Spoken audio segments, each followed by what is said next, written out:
Hi, this is Stephen Brower, Raton Valley Community College. This is for the summer 2017 computer literacy. This is meant to be an addendum to Chapter 3. This is going to be the PC equivalent of one of the other videos that was on the Mac. I do have to preface this by saying that I've been interrupted 3 times already. This is my 4th version of this video, and I'm probably going to skip a whole bunch of stuff just to get it done and over with and go on to the next video. So I apologize in advance if I didn't do all the steps that I was doing on the Mac side. So let me go into File Explorer.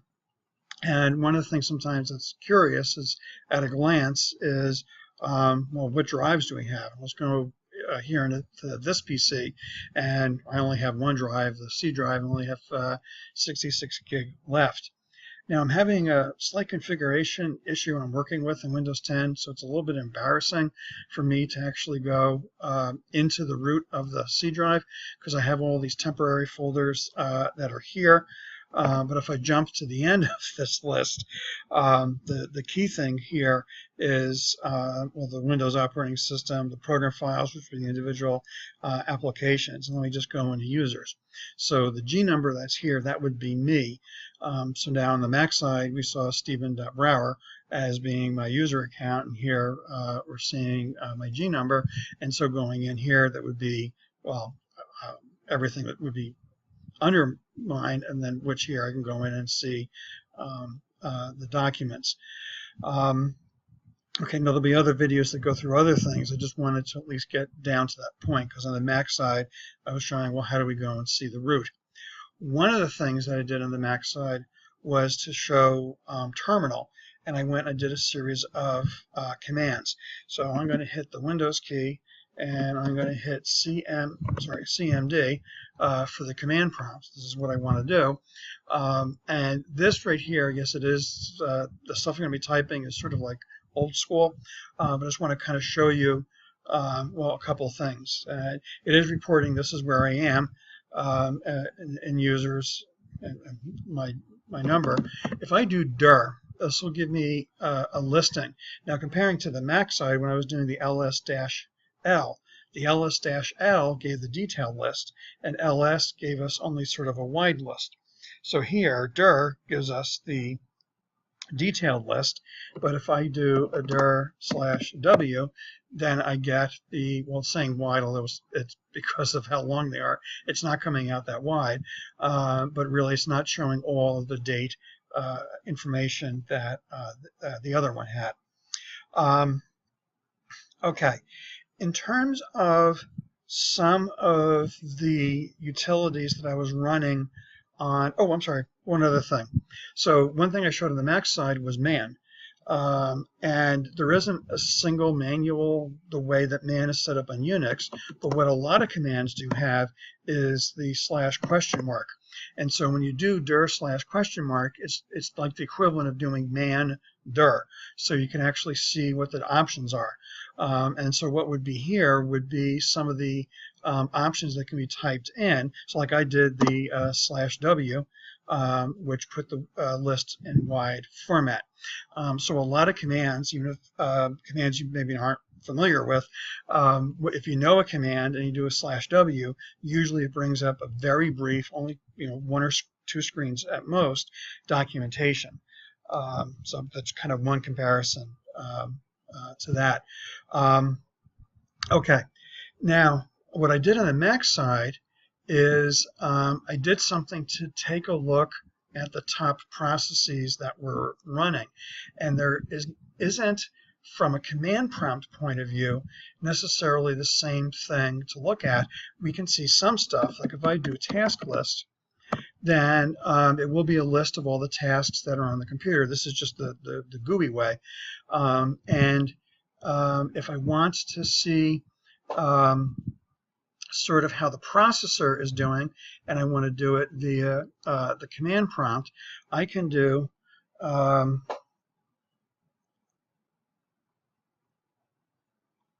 sorry, this is not something I do every day. And when you see how long it is, you can say, you got to be kidding me, which is usually why these things are put in bat files so they can be run in terms of a script. I probably should pause the video. Okay, so I typed the rest of that command in. After all this, I hope I don't type it wrong. And what it will do is it'll just give us a glimpse at sort of how the processor time that is running. I can do Control-C to get out of it. Well, there are a whole bunch of performance information that I can go and take a look at. There are specific names for looking at different ones. But what I'm getting at is from the command side, it's almost in the sense that the Mac was a little bit easier to get the information. Now, what I did on the GUI side, okay, so I think I'm combining two videos together, but again, I'm distracted by all those interruptions I have. So let me just go one thing and do sort of look at system information. If I do the about, so the about shows the version of the operating system that I'm running. This is comparing to when I brought up the fact that I had well, I did the same thing in terms of the Mac, and system info. It's really kind of the same thing, but maybe a little more. Well, it's the same thing, just kind of written out differently. In terms of how things are currently running, there's the task man. Now, it's one of those things, if you're near the taskbar, you can do a right-click task manager is one way to start it. And so with the task man, the default view we get into in Windows 10 shows the applications that are running in terms of their CPU usage, their memory usage, disk, and network. Under performance, we can see the CPU, the memory, the Wi-Fi in terms of how things are running. And one of the things that we can do is, let's say Google Chrome is running away like crazy. With it highlighted, I actually can click End Task, and it will kill Google Chrome. So this is something that, you know, if the browser is not responding, then it's a way that you can go and stop that from running. Okay, I think it's a separate video. I'm going to be doing the grabbing the files. No, let me do this. Let me continue. Okay, so one of the things that I want to do is I have a Linksys router on my network. Well, actually, that's kind of how I access this, through the router, and I have connected to it a 4 terabyte hard drive. Now that 4 terabyte hard drive, I had loaded in the Mac video. I loaded some videos up there, and what I want to do is I want to bring those videos down to this computer because I want to manipulate them here before uploading them to YouTube. Now on the PC side, I can just do //192.168.1.1, and it'll bring me to the Seagate expansion. Let me go into this, and at first blush I can see the folders that I have. But something that did not come back immediately on the Mac side, it actually took a couple minutes, was the list of all the videos in this folder. Those are not the videos that I want to copy down, though. But up here in the classwork folder for videos, there are the new videos. Let me just do descending by date.